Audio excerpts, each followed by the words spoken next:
Okay, so you're changing your filament and it breaks off right below the gear drive. What do?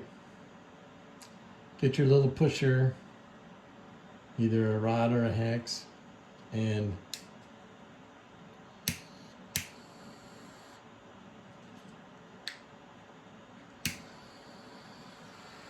fire up your mini torch. You could disassemble the whole thing, which takes a lot of time, or you could just heat this up. Make sure that your extruder is on and heated.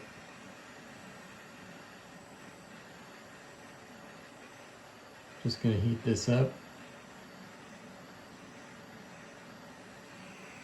Put it down through as quick as I can. There it is. Cleared instantly.